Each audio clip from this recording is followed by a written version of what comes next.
आज हम अपने दर्शकों को मिला रहे हैं एस.के. शर्मा जी से। शर्मा जी एक निष्काम कर्म योगी और एक महापुरुष जिनके साथ उन्होंने अपना जीवन व्यतीत किया और आज के दिन भी अपने जीवन में उसी काल की अवधारणा के साथ निरंतर गतिमान हैं। हम बात कर रहे हैं प्रधानमंत्री रह चुके गुलजारी लाल नंदा जी की, एक निष्काम कर्म योगी जिन्होंने उपनिषद के उस भाव को निरंतर अपने साथ रखा। न तो हम कामये राज्यम न स्वर्गम न पुनर्भवम कामये दुक्ताप्ता नाम प्राणी नाम आर्थनाशनम। इसी भावना के साथ उन्होंने जीवन पर्यंत समाज सेवा में अपने आप को जोड़कर आगे बढ़ाए रखा और जन सेवा में जुटे रहे। और शायद यही वजह रही कि उनको प्रधानमंत्री पंडित जवाहरलाल नेहरू के निधन के बाद भारत का प्रधानमंत्री बनाया गया। और यही नहीं, जब लाल बहादुर शास्त्री जी का निधन हुआ तो उसके तुरंत बाद भी उन्हें ही पूरी तरह से भारत का प्रधानमंत्री की जिम्मेदारी सौंपी गई। आज हम उनके सहयोगी रहे, उनके साथ रहकर काम करने वाले एस.के. शर्मा जी से बात कर रहे हैं। शर्मा जी, आपका बहुत बहुत स्वागत है। आज इस काल में इतने वर्षों बाद उस महापुरुष को याद करते हुए हम कुछ बातें जानना चाहते हैं, आपसे शेयर करना चाहते हैं कि गुलजारी लाल नंदा जी के साथ आपने जीवन व्यतीत किया, उनके साथ आरंभ से जुड़े रहे। जब वो श्रम मंत्री थे, श्रम एवं योजना मंत्री थे और यही नहीं प्रधानमंत्री भी बने, तब भी आप उनके साथ जुड़े रहे। तो आपको उनके किस क्षण को बहुत करीब से महसूस करते रहे? क्या आप देखते थे? उनके कार्यों को किस तरह से याद करते हैं आज? मैं आपको भूतकाल में ले जाऊंगा। जब जवाहरलाल नेहरू जी के देहांत हुआ था तब एक प्रश्न आया था कि प्रधानमंत्री कौन बनाया जाए। सारी कैबिनेट में इसका विस्तार हुआ, चर्चा हुई, बातचीत हुई, परंतु श्री गुलजारी लाल नंदा जी पर सहमति बनी।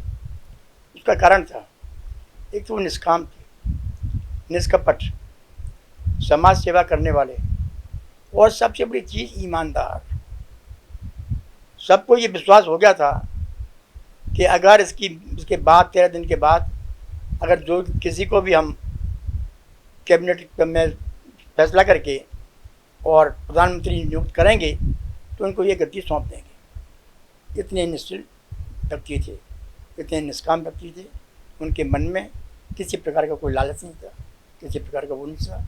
अतः उनकी सोच करके उनको प्रधानमंत्री बनवा दिया गया और उन्होंने अपने प्रधानमंत्री पद का दुरुपयोग कभी नहीं किया, आज तक किसी पद का दुरुपयोग नहीं किया और अपनी जितनी भी उनमें वो थी शक्ति जो थी, अपनी मनोभावना से सेवा की, देश की सेवा की। दूसरा भी, जब लाल बहादुर शास्त्री जी की डेथ हुई तब भी यही बात हुई थी कि भाई प्रधानमंत्री उन्हीं को बनाया जाए, कि वो निष्काम जो है गद्दी त्याग थे। उस समय तो कपट जो है राजनीति में निष्पक्ष भाव के व्यक्ति थे और कपट जो है राजनीति में आ चुका था, प्रवेश कर चुका था और इसके अंदर कर चुका था कि पता नहीं कोई गद्दी लेने के बाद छोड़ेगा भी कि नहीं छोड़ेगा। लेकिन ये विश्वास कैसे हुआ? ये विश्वास कैसे हुआ लोगों को? विश्वास इसलिए हुआ कि वो जो पहले से तो प्रधानमंत्री बने थे और उन्होंने बगैर किसी निष्काम के, बगैर किसी झंझट के और वो छोड़ दी, तो उन लोगों को विश्वास हो गया कि गुलजारी लाल नंदा कभी भी जो है किसी पे लालच नहीं करते, किसी को वो नहीं करते हैं और नहीं उनके मन में कोई कपट है, न कोई छल है, निष्काम व्यक्ति हैं, सहृदय व्यक्ति हैं और सब समाज की सेवा करते हैं। एक चीज़ और मुझे याद आ रहा है जो मैंने भी देखा है, मेरी नज़रों के सामने है। शायद डिफेंस कॉलोनी में उस समय थे और आप भी उनके साथ थे। आपको वो पूरी तरह से पुत्रवत प्यार करते थे, आपको बड़ा ही अपने हृदय से जोड़ करके रखते थे। आपसे अलग होने में उनको बड़ा कष्ट होता था। तो उस क्षण को याद करते हुए आप क्या करते? देखिए, मुझे एक स्मरण हो रहा है कि वो मुझे इतना प्यार करते थे, यानी विशेषकर वो मेरे ऊपर डिपेंड रहते थे, मेरे ऊपर आश्रित रहते थे कि जो भी मैं कह दूँगा तकरीबन उस बात को मान लेते थे, क्योंकि मैं निष्काम था, वो भी निष्काम थे और मेरे ऊपर काफ़ी प्रेम था उनका। एक समय की बात है कि मैं बीमार पड़ गया और काफ़ी बीमार पड़ गया, यहाँ तक कि नंदा जी मुझे देखने के लिए पैदल चल करके हॉस्पिटल आए और उन्होंने मुझे देखा। इतना उनका पितृवत प्यार था, इतना उनके मेरे प्रति लगाव था कि मुझे देखने के लिए वो मेरी हालचाल जानने के लिए वो हॉस्पिटल तक आए। और कहाँ पर? ये पूर्वी दिल्ली में। पूर्वी दिल्ली इधर? जी हाँ, जहाँ कोई आना पसंद नहीं करता था। तब वो प्रधानमंत्री थे? तब प्रधानमंत्री नहीं थे वो, तब योजना श्रम मंत्री थे। योजना श्रम मंत्री भी नहीं थे वो, तब जो है वो रेल मंत्री थे। ये उनका निष्काम प्यार था। अच्छा, एक बात और मुझे याद आ रही है कि शायद ये बात है 1963 की,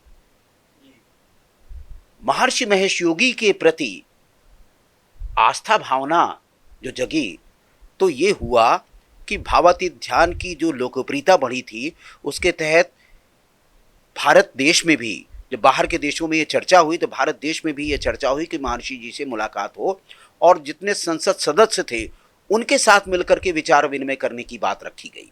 और श्रम एवं योजना मंत्री गुलजारी लाल नंदा जी जब थे, तो जहाँ तक मुझे याद आ रहा है, अगर अतीत में हम झांकें तो कॉन्स्टिट्यूशन क्लब है, उससे लगा हुआ मावलंकर हाल है, वहाँ पर बहुत से संसद सदस्य आए और सबके सामने महर्षि महेश योगी ने संबोधित किया और उनके साथ गुलजारी लाल नंदा जी भी थे।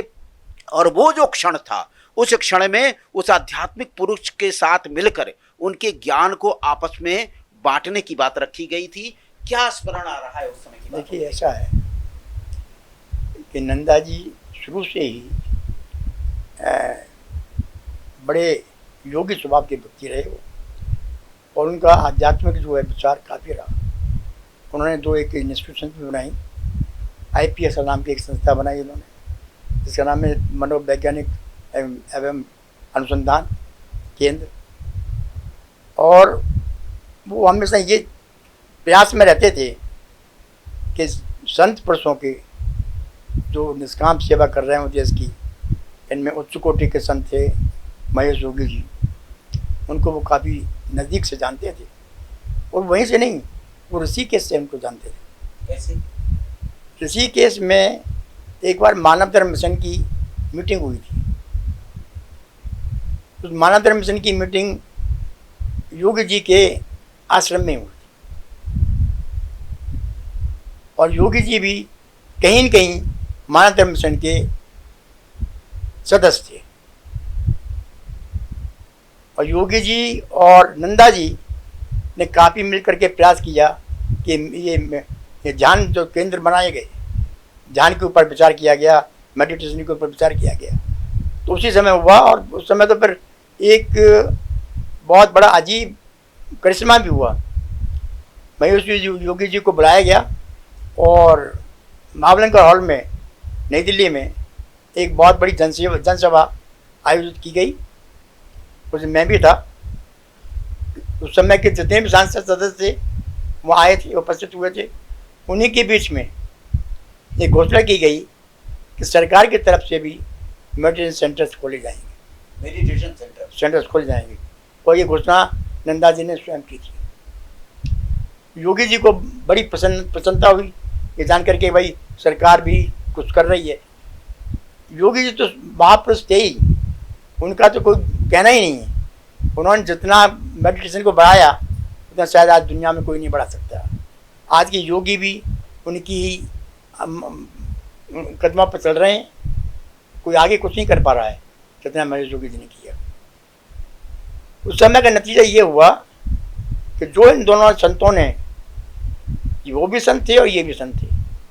नंदा जी सफ़ेद वस्त्र में संत थे और वो भगवा वस्त्र में संत थे, तो संत दोनों ही थे। नंदा जी भी सफेद वस्त्र में संत थे और महर्षि जी भी सफेद वस्त्र में ही संत थे। और भगवा वस्त्र की जो भावना है, वो भावना मेरे ख्याल से दोनों में समाई थी। दोनों में समाई हुई थी, क्योंकि एक प्रश्न आया था उस वक्त को कि क्या जो है ये संत पुरुष देश का कोई कल्याण कर पाएंगे। और इसी भावना को लेकर के नंदा जी ने भारत साधु समाज की स्थापना की कि भाई मुझे मेरा विश्वास है कि संत पुरुष कुछ कर पाएंगे। और इसी वजह से भारत साधु समाज और भारत सेवक समाज, दो संस्थाओं की नंदा जी ने स्थापना की। इसका उद्देश्य क्या था? साधु समाज का तो उद्देश्य था आध्यात्मिक चीज़ों को फैलाना, मन में शांति पैदा करना, लोगों के जीवन को ऊपर उठाना।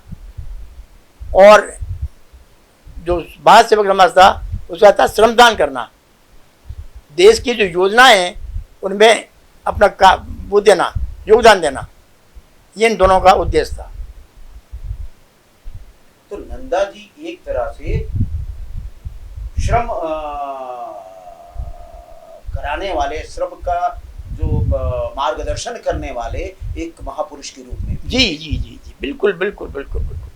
देखिए मैं आपको एक बात बताऊं, मुझे बड़ा स्मरण हो रहा है, बड़ा मैं ताज्जुब भी करता हूं कि जो बात नंदा जी ने 1965-66 में सोची थी, सदाचार समिति बनाई थी, जिस भ्रष्टाचार के ऊपर आजकल जो है बहुत बोला जा रहा है, बहुत कहा जा रहा है, अन्ना हजारे जी आंदोलन कर रहे हैं, वो कर रहे हैं, इस तरह का नंदा जी अपना प्रयास कर चुके हैं।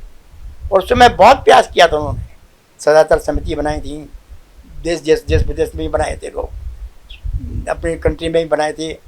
लेकिन कुछ पॉलिटिकल लोगों की अपनी निजी स्वार्थ की वजह से वो जो है कामयाब नहीं हो पाए। और उसमें अगर मैं नाम भी लूँ, लेना नहीं चाहता, लेकिन अगर मुझे आप इजाज़त दें तो मैं नाम भी लेना चाहता हूँ। उसमें 2 आदमी थे, मोरारजी देसाई और अतुल घोष। ये 2 मंत्री ऐसे थे जिन्होंने नंदा जी के प्रोग्राम को चौपट कर दिया।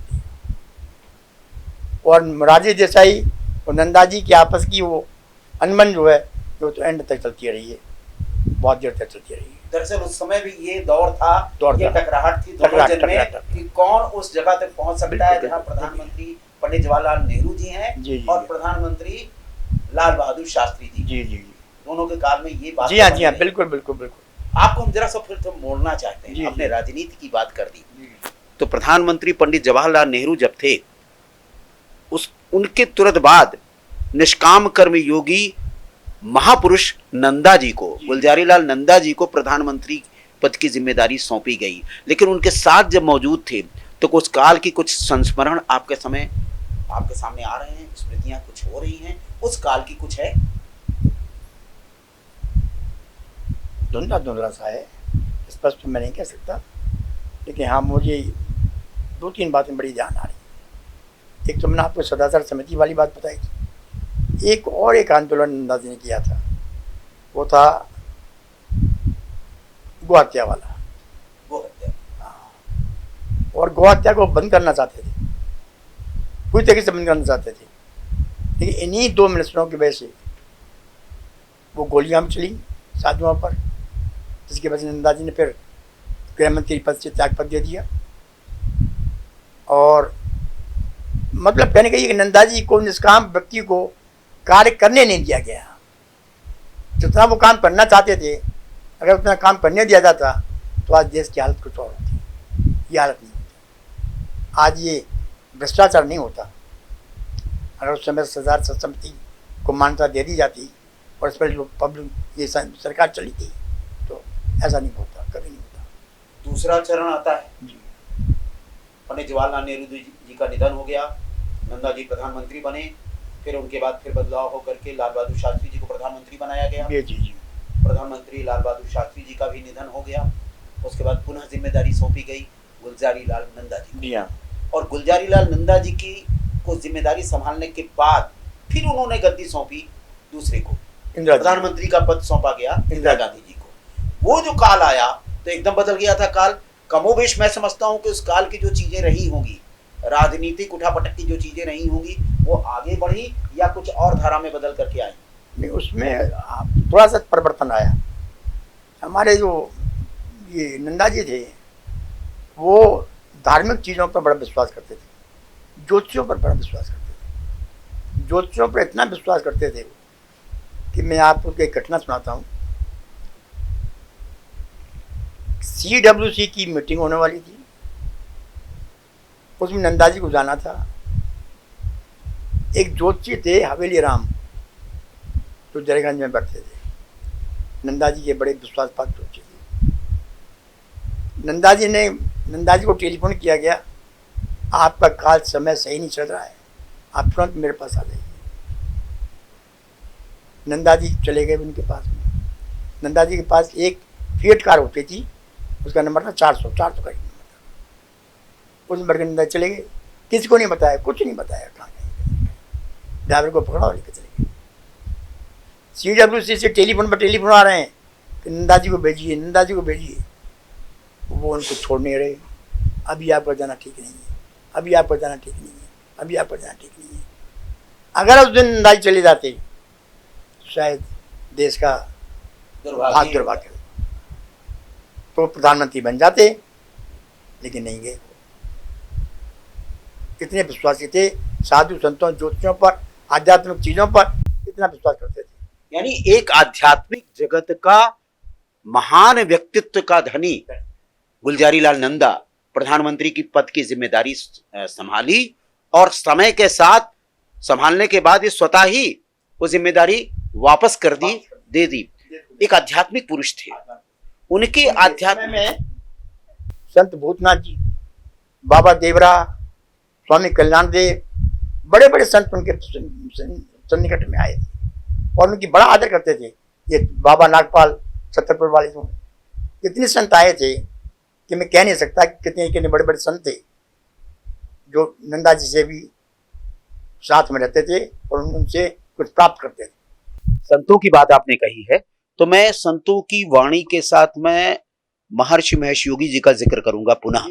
गुलजारी लाल नंदा जी, महर्षि महेश योगी जी और आप उनके साथ मौजूद रहे। कोई ऐसे क्षण है, ऐसे वाकयात हैं जो आपको याद आ रहे हो, उनके साथ बीतने की कुछ बातें? एक बार नंदा जी के साथ मैं गया था। नंदा जी ने ये नहीं बताया कि मैं कहाँ जा रहा हूँ। उन्होंने कहा आप उसको बैठो, चलती। मैं बैठ गया, चलती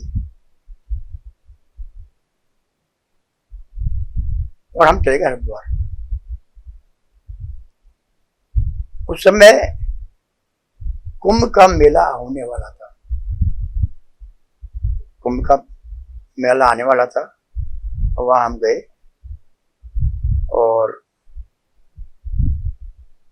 सीधे तो आश्रम चले गए। भाई कहाँ जा रहे हैं? बड़े योगी जी कैसे? वहां गए तब छोटा आश्रम छोटा होता था, तब तो बन रहा था। वहां पर जाकर के मैंने सबसे प्रथम बार योगी जी को देखा था। मैं योगी जी बड़े शांत स्वभाव के, सीधे सफेद वस्त्रों में, ऐसा लग ही नहीं रहा था कि कुछ संत हैं, जैसे कोई एक साधारण व्यक्ति सामने खड़ा हो। ऐसा नहीं लग रहा था कि कोई हिमालय का कोई ऐसा निकल के आ गया, हिमालय से कोई हिमालय पुत्र ही आ गया हो, ऐसा नहीं महसूस हो रहा था। ऐसा महसूस हो रहा था कि ये ऐसे पुरुष हैं जो आसमान तक जा सकते हैं। उनकी दिव्य शक्ति इतनी तेज थी, उनके कृपाल की जो शक्ति थी, माते की जो तेज था, वो बहुत था। तभी नंदा जी ने कहा था कि ये व्यक्ति हिंदुस्तान में नहीं, विदेशों में भी भारत का नाम करे। और वही आज का दिन है कि देखा है कि हाँ भाई, वो विदेशों में भी उन्होंने योग का और आध्यात्मिकता का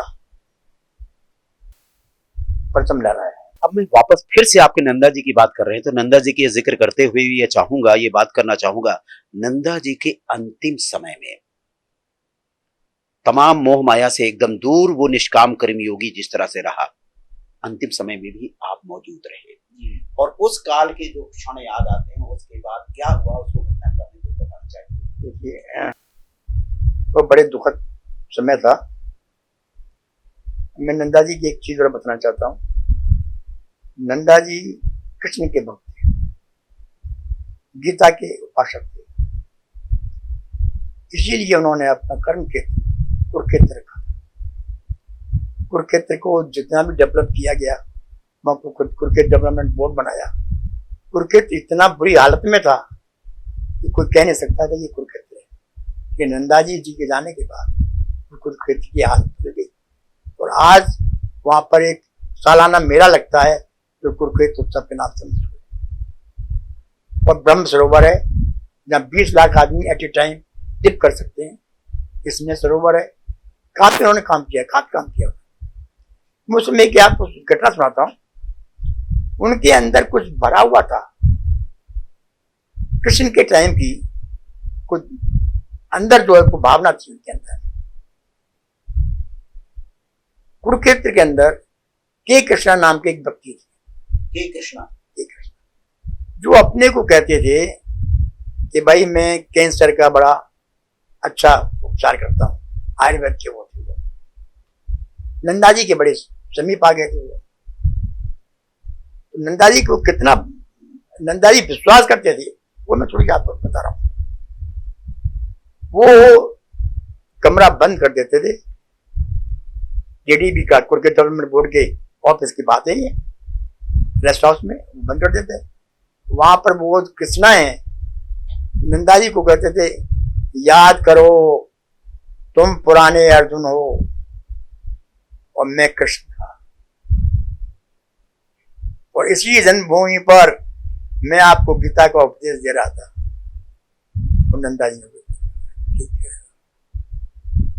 मतलब उनको कृष्ण भगवान के नाम से इतना प्यार था, गीता से इतना प्रेम था, भाव हो रहा था। आज तो कुरुक्षेत्र का विकास बहुत विकास हुआ। उसी समय उन्होंने एक संस्था का गठन किया, मानव धर्म मिशन।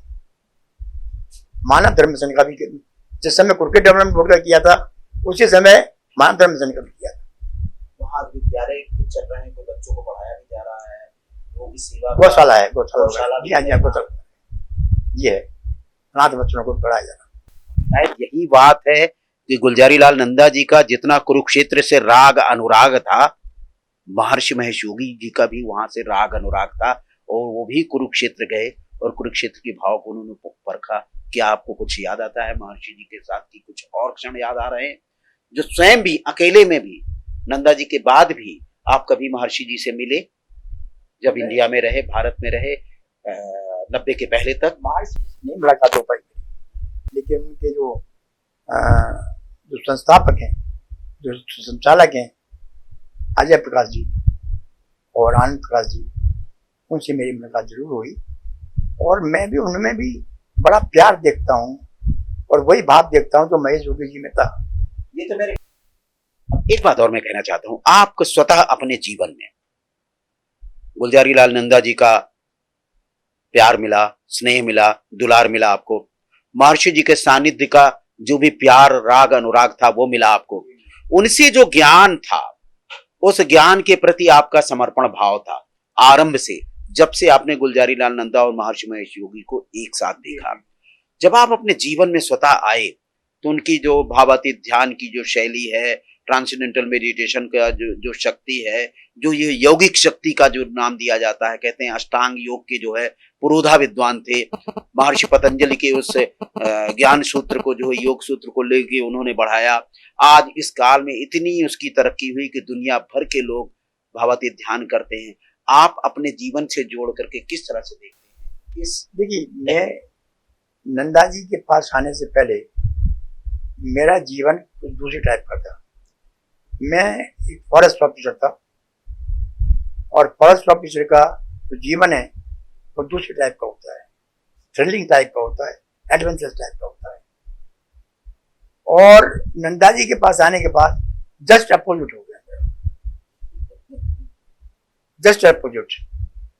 क्योंकि जैसी संगत वैसे उनके गुण आने से हो जाते हैं आदमी के अंदर। तो मेरे जीवन में काफी परिवर्तन आया, और योगी जी के मिलने के बाद तो मेरे जीवन में मेडिटेशन और इन सब चीज़ों ने बड़ा वो किया, जिसकी वजह से आज मैं चल भी रहा हूँ, दौड़ भी रहा हूँ, काम भी कर रहा हूँ, सब कुछ कर रहा हूँ। और वही चीज़ हमने अपने परिवार को दी, परिवार में चल रही है हमारे। आपको हम ये कह सकते हैं कि यौगिक शक्ति के धनी है और आप निष्काम कर्म योगी के जिनका पथ प्रदर्शन आपको मिला, उस पद पर चलने वाले एक राही के रूप में आप आगे बढ़ रहे हैं और सतत गतिमान हैं। आने वाली जो पीढ़ी है उनके लिए आप चंद शब्दों में क्या कहना चाहेंगे कि किस भावना को लेके चले, क्योंकि आज की जो पीढ़ी है पूरी तरह से नेट की दुनिया की पीढ़ी है, गूगल बाबा की दुनिया में खो गई है। घर परिवार को लेकर समायोजित करके कैसे चले? मैं थोड़ा सा एक बात कहना चाहता हूँ। आज के समय में जो ये समय चल रहा है, यहाँ स्वार्थ बहुत बढ़ गया है और दुर्भावनाएं ज्यादा हैं, यानी जिसको समाज विकृत हो गया है। भ्रष्टाचार का बोलबाला है सभी जगह पर। जब तक हम नंदा जी के उद्देश्यों को आगे लेके नहीं चलेंगे, उन पर विश्वास नहीं करेंगे, तब तक ये देश हमारा कामयाब नहीं हो सकता। जो कहते हैं कि भाई कानून बना लो, ये कर लो, वो कर, नहीं, जब तक हम स्वतः ही इस पर नहीं गौर करेंगे, हम और आप नहीं बदलेंगे, तब तक देश नहीं बदल सकता है। चाहे कानून आप कितना बदल लीजिए, कानून बनता बाद में, तोड़ने वाले लोग पहले पैदा हो जाते हैं, समझे? तो नंदा जी ने एक सदाचार समिति बनाई थी। दूसरा मेरा एक सुझाव है कि आजकल जब तक राजनीति में ना हो, तब तक समाज में कोई सुधार नहीं आता है। इसका बहुत बड़ा उदाहरण मैं आपको दे रहा हूं। नंदा जी के शिष्य थे चौधरी बंसीलाल, हरियाणा के चीफ मिनिस्टर, और उनके उद्देश्यों पर चलते थे वो। जब वो चीफ मिनिस्टर बने आपके, तो उनसे हमारा वायदा हुआ कि आप शराबबंदी बंद कर देंगे, क्योंकि आपके प्रधानमंत्री बन गया, शराबबंदी बंद कर दी। उन्होंने चीफ मिनिस्टर बनते ही सबसे पहले शराबबंदी बंद कर, शराबबंदी का पहला जो आह्वान किया था बंसीलाल जी, और टोटल शराबबंदी उन्होंने बंद कर दी।